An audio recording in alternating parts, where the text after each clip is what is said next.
My start really was just having a passion for music, as most people that get involved in music. So I was the kid that took my pocket money and whatever available money I could get my hands on and spent it all on records, and went and was constantly hunting through looking for new records that I was interested in and was passionate about then, and taping stuff off the radio and all the rest of it. That led me to kind of think, well, actually, if I could produce music, then I wouldn't have to buy records. I could make my own records. So at the time, you know, hip hop was kind of coming out, and I was, you know, bought a lot of kind of old soul, and I was hearing these breaks on my soul records and the hip hop records. So I kind of saved up and bought 2 turntables, and then I used to make kind of pause tapes, kind of playing in a record and then leaving the gap and then dropping the loop in again to kind of, and then dropping sounds over the top to kind of start making music. That's how I started off in production. Had no training in kind of music, either in the industry side or in the technology side.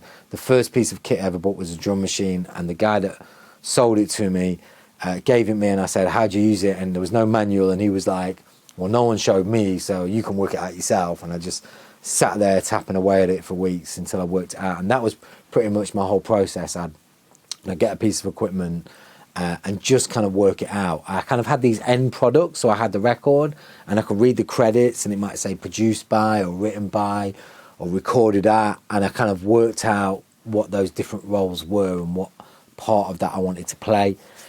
And then I probably spent a decade pretty much being on the dole, having odd jobs, doing a bit of DJing. I did house removals, worked at a pizza shop, do you know what I mean? Just whatever I could, and spending my time making music. And then I got a lucky break. So I sent out some demo tapes. I'd sent out demo tapes before, but I sent some out. And one of the ones that I sent out was to Wu-Tang Records when they just sort of come out, and it was kind of an independent outfit. And they were just causing a big stir in the hip-hop scene. And the A&R, one of the A&Rs from Wu-Tang, heard my demo and got in touch and was like, really like what you're doing. I want you to come out here and have a meeting. And that was really the opening for me, because I went out there and I learned that there was an industry and there was a business attached to it. So I kind of understood that I had to start looking at this as a business and looking at how I branded myself and how I made sure my music got out there. I always presumed that because I was a creative person that I would create and someone else would do everything else. And what I learned is, particularly in the early stages of your career, you have to have an understanding of all the other roles. So how to manage yourself, how to have meetings, how to promote yourself, how to do press, how to do, you know, radio, all these different things. And being in the States where there was an industry, there was an infrastructure, and being exposed to that was kind of like a real education. So I kind of came back to the different artists that I was working with around the way in the Midlands, and just kind of like, look, this is what I've learned, this is what we need to do, and started taking it a lot more seriously. So we work with a range of people. Some of those are kind of artists that will work within, you know, management or as a producer or whatever, and then some of those are artists again, but artists that will work with us for the company doing delivery, workshops, etc., etc. And some people come and work with us on the business side, so they might be promoters, or people want to work in the office or doing arts programming or whatever. Essentially what I'm looking for out of people, if I'm going to take someone, is hunger. I want to see that passion in someone's eyes, and that I'm going to do this regardless, and I'm looking to win, with a bit of humility, not like I know it all, I don't need you, but with that kind of like, I'm just looking for my break. The thing that I had as a young kind of guy coming through, I want to see that in someone's eye when they come and see me. I will actually deal with artists that work for me doing delivery and people that work in the office different to artists. With artists, I actually put them through a bit of a boot camp. So if I meet an artist and I might say to them flippantly, oh, okay, you know, send me some music, and give them my card. I might say it in a very passive way, but there's nothing passive about it. If I'm telling you to, if I approach you and telling you to send me some music, that means that's specifically for a reason.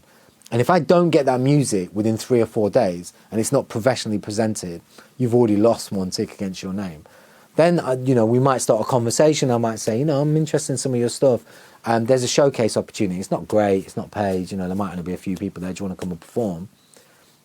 Again, whether you do that gig, whether you turn up on time, how you present yourself, how you conduct yourself, all those things are being watched. And a lot of professionals are going to be like that. They're going to give you opportunities, and essentially it's that expression of giving you enough rope to hang yourself.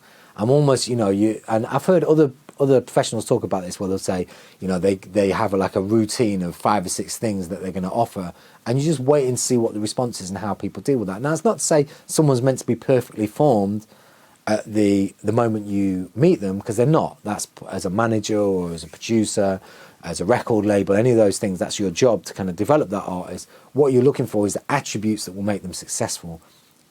That's going to be work ethic being the most important one, the right attitude, being open for change, and so forth and so on. You know, someone walks in the room and they know everything already. You can't teach them anything. You know, I've worked, some of the biggest artists I've worked with walked in like, well, how do you want to do this? You know, like, what's your process? Like, you know, how do you think? What do you think? Do you know what I mean? And that kind of, and they're the big artists. Sometimes you get a guy that hasn't done anything. He's like, yeah, I know, this is how I lay my vocals. Okay, all right, so I'll record that. But you're only going to, you know, learn within that space that you're giving yourself. A good artist is open to try things and change things. Doesn't mean they have to accept everything that comes their way. But so what I really want to see out of someone, if someone's coming out of uni, they want to get into this industry and they knock my door, I want to see that hunger. I want to see that. I want to see them coming and telling me what they can do for me. And I want to see everything they say, I want them to see them over-deliver on. So if they say, yeah, you know, I can do this and I'm going blah, blah, blah, blah, I want to over-deliver. Don't expect to get paid from day one. This is the music industry. It's not going to happen. Be prepared to impress. Make yourself invaluable. And when you become invaluable, people will not want to lose you and they will pay for your services. But don't think you're going to walk in and get a paid job in the music industry. It doesn't work like that.